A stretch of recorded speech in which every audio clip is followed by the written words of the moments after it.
This is the New American Media. All right, everybody listening live, thanks for sticking around. And if you're listening after the fact on YouTube or on our homepage or on Twitter or on Facebook, thank you.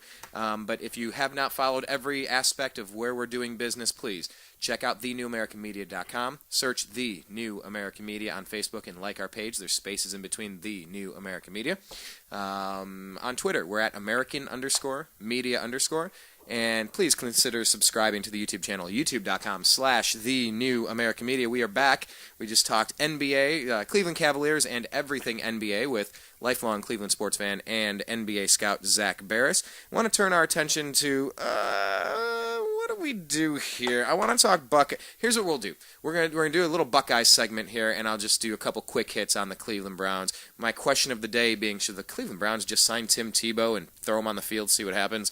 We'll get to that right at the end as a throwaway, because I'm kind of tired talking about the Browns. So let's talk about Ohio State, if we could, Zach. You told us in the other segment, and if you're listening to this one, go back and check out the one we just did if they're split up after the fact in post-production here. But you told us that you went to the Ohio State-Michigan at the Big House wearing a scarlet Ohio State sweatshirt on the Michigan sidelines. Hit reset for me. Tell me that story and how that played out. I mean, what kind of decision-making process goes into that? Because I know when I went to go see the Oakland Raiders play, I wore my Cleveland Browns shirt with a big other shirt covering over the top of it because I didn't want to get shanked by their prison population. I want to first off say that my sister goes to the University of Michigan. So, oh, okay. So she goes there. So I went up there Friday, took my other cousin up, stayed at my sister's house. I was the only one wearing Ohio State stuff. Go to the pre-games, and then I go to pick up my credential. And I specifically asked for my credential to be on the Ohio State sidelines. They gave me the Michigan sidelines right in front of the student section. Oh, wow. So, so that was number one. But after that, I was a little nervous. But it was, the Michigan fans seem to be a lot more calm than Ohio State fans. I'm just going to say it like it is. You don't really have to worry about much there. I had one little incident walking up at halftime, but that was about it. Nothing too bad. But if Michigan would have made that 2-point conversion, I would have been trampled. I was a little worried, but luckily nothing happened. Ohio State still won the game. But I do think Ohio State will beat Michigan State this Saturday. Michigan State's defense is good, but Ohio State can run the ball on anyone. So I'm not too worried. Michigan State's offense is bad, and they don't pass the ball well. But I tend to think Ohio State should beat them by probably at least 10 points.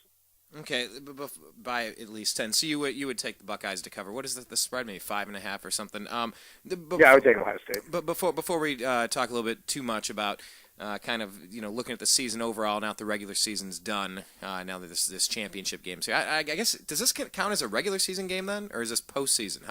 No, it's regular season. Okay, so it's a regular season game prior to the bowl season. That's fine. But I mean, their scheduled season is done. Now they're in the championship game. We can talk about kind of what we learned about this team in general. But let's just go back, because I really think that the Auburn-Alabama ending to that game, I really think that kind of stole the thunder to a great ending in that Ohio State game. I mean, Ohio State was up by, about 14 points when Carlos Hyde's fumble. 14 points, and then Michigan came back, scored a touchdown, and Ohio State got the ball back. Hyde fumbled, and then suddenly it was a tie football game at 35-35. And then Ohio State got the ball, marched downfield. Michigan got the ball back with, I believe, 2.5 minutes left, or 3 minutes left, and, it was happened to be too much time on the clock. They scored, and I could just hear Brady Hoke going, 2, and I was like, oh, my God. But I really didn't want that game going to overtime. I really didn't. I thought Michigan had all the momentum in the world at that point.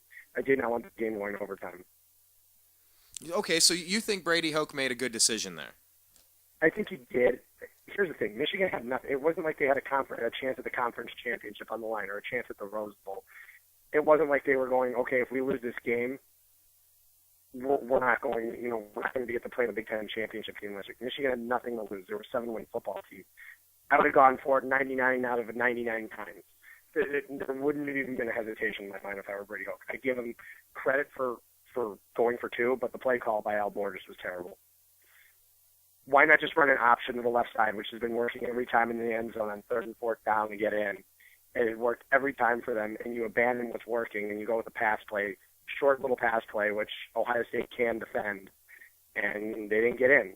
I was jumping up and down like crazy, but it was something that was a little nerve-wracking, and if Michigan would have called a better play, then they would have been in the end zone. It was very nerve-wracking. I hate when you have something in control like that.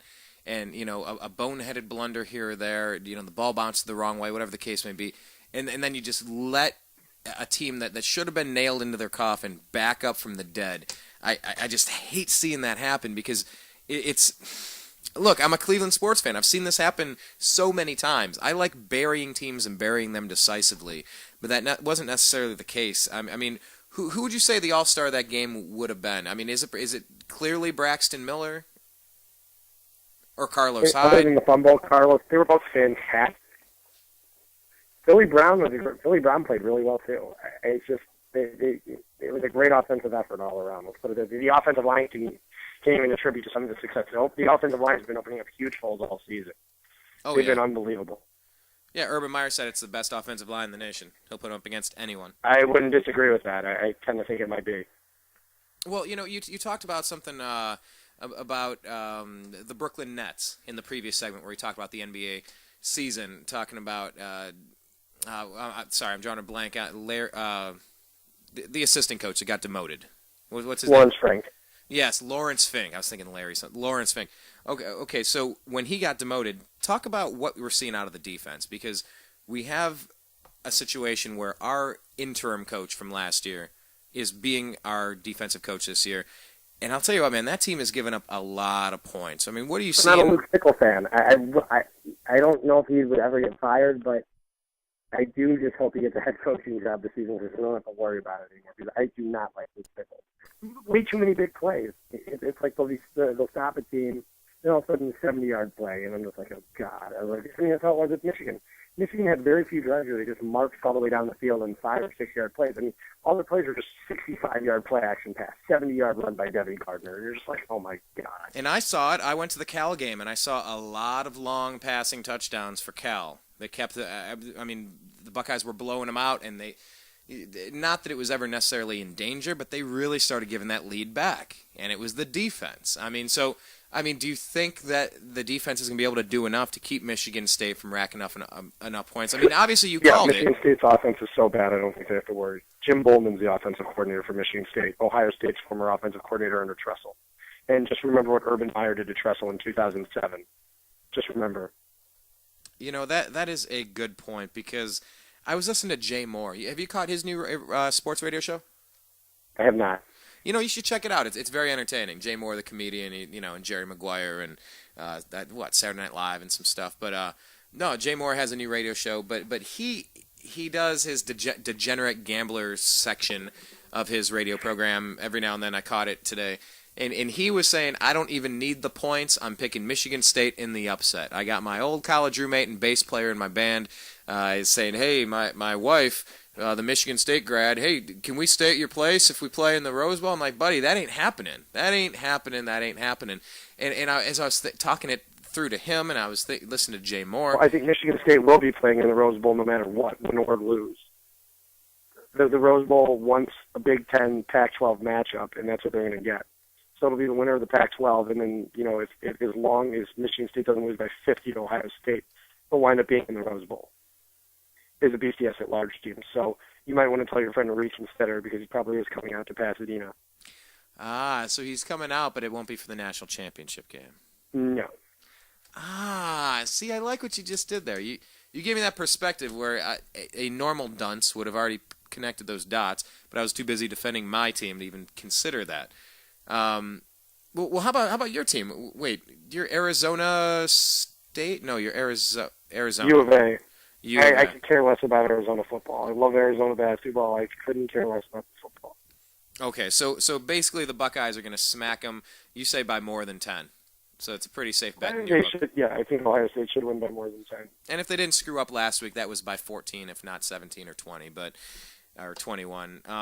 But anyway, any other final thoughts on the upcoming game with the Buckeyes or what you saw with Michigan? That's insane, though, that you were down on the sidelines in an Ohio State shirt. I got to grab that picture.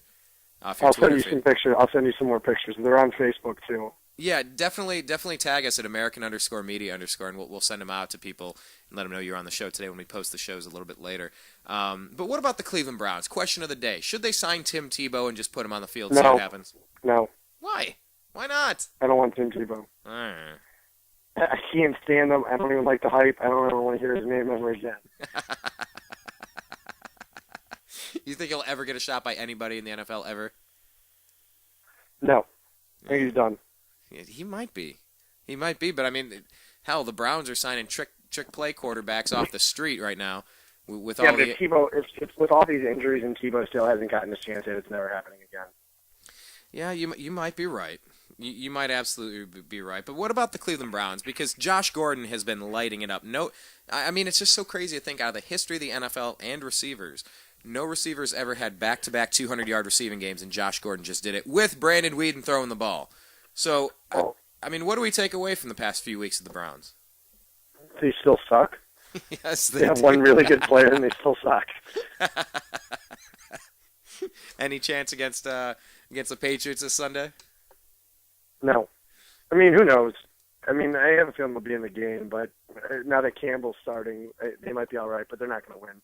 Bill Belichick hasn't lost to a team that's been below 500 in Foxborough since 2000, so it's not happening this week. What, did you just have that stat sitting on your desk? How did you come up with that one? I actually read it today on Twitter. No, I mean, that's why I bring you around. You're so well prepared. You are just kudos. I mean, that was a pretty rad stat. I'll give you credit for that. No, I mean, yeah. So who do the Browns take at quarterback next year? Are they going to take their number one pick on a quarterback? It almost seems like they have to, right? I think they'll use a high round. You know, who knows? If Jay Cutler's a free agent and they go out and sign him, I really don't know yet. Still remains to be seen what quarterbacks come out in the draft, what exactly happens. Only time will tell, but I don't think you can really tell until the combine hits in a couple months. But who knows? Especially with Mariota returning to school.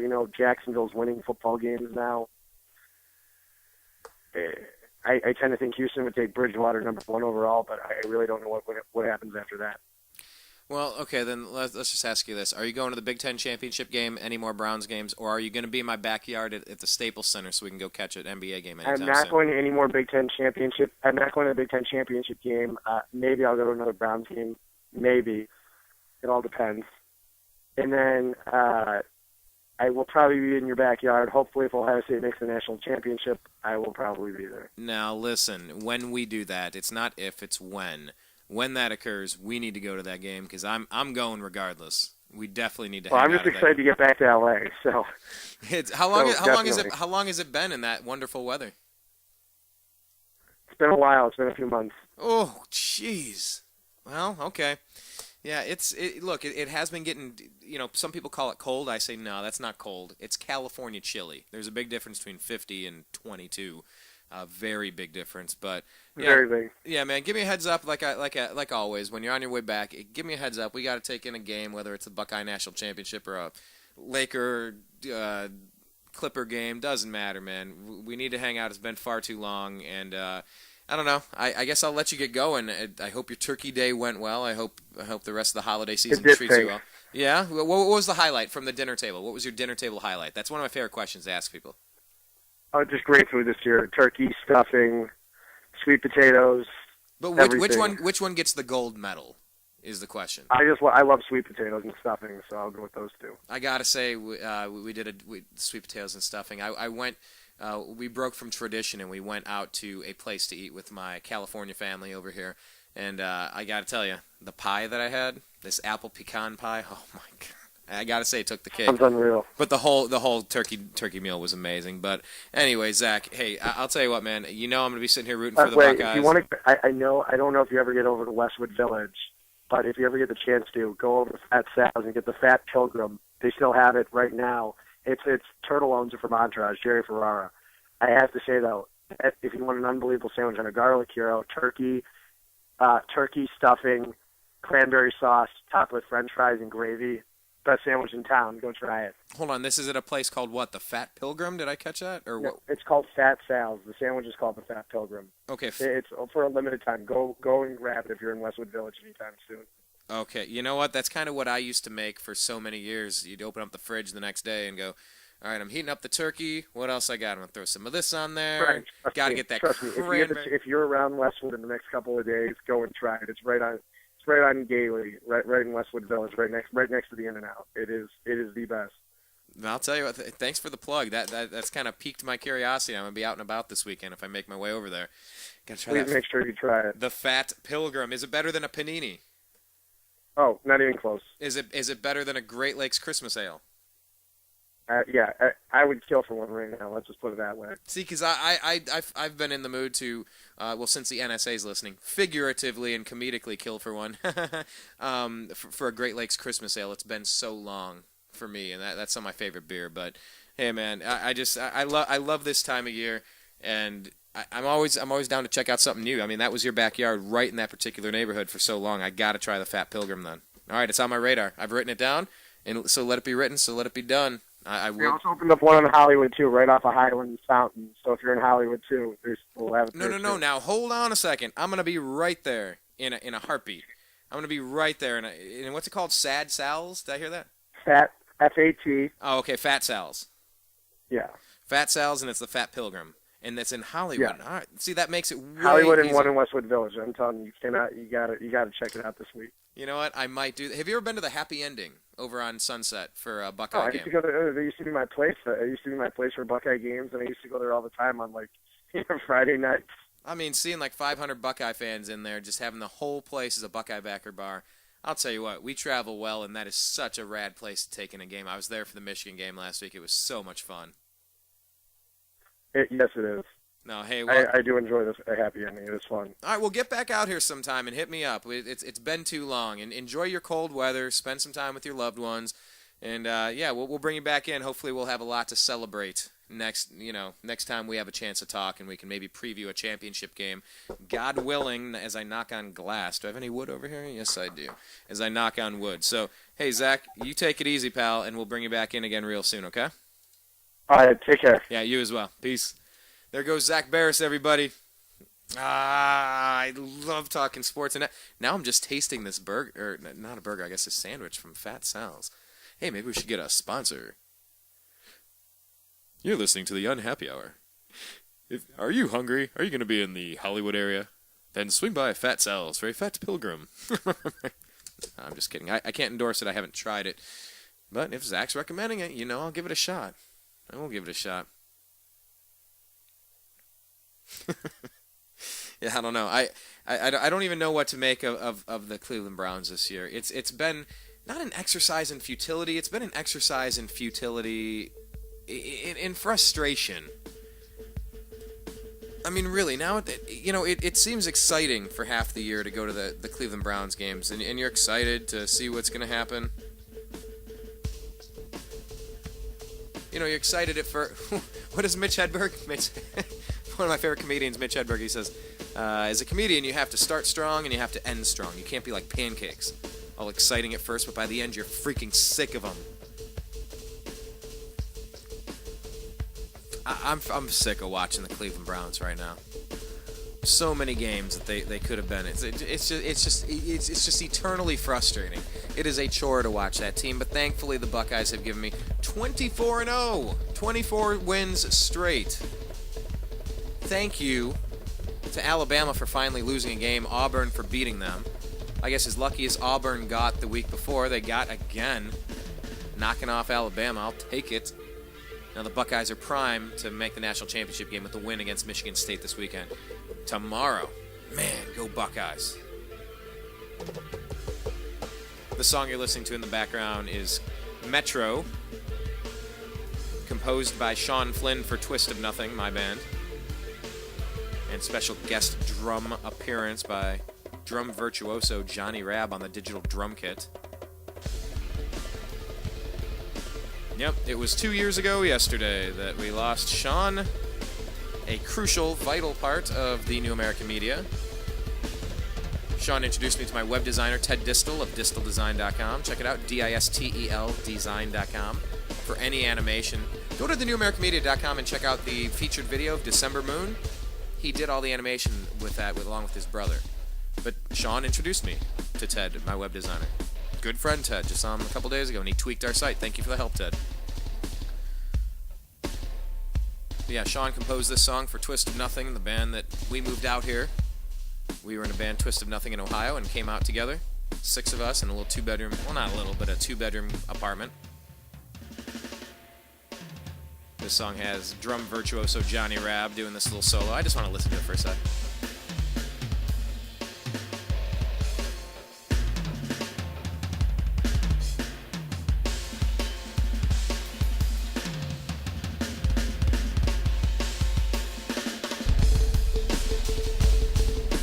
Yep, Sean, you're missed, buddy.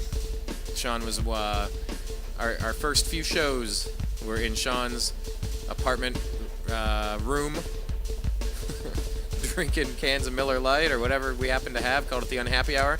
We just sit around and have a few beverages and talk sports, and, you know, Sean became the full-time producer and engineer and co-host.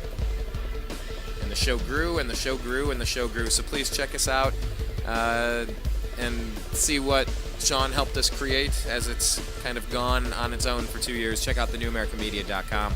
Check out youtube.com/thenewamericanmedia. Search us on Facebook, The New American Media, with spaces in between, and like our page on Facebook. Follow us on Twitter at American_media_. You'll be missed, Sean, but you're not gone. This is your song. We keep playing it on the show, and we always will. I'm Brian Engelman for the TNAM Radio Network here at thenewamericanmedia.com. I'm Brian Engelman signing off from the Unhappy Hour. Go Buckeyes! OH!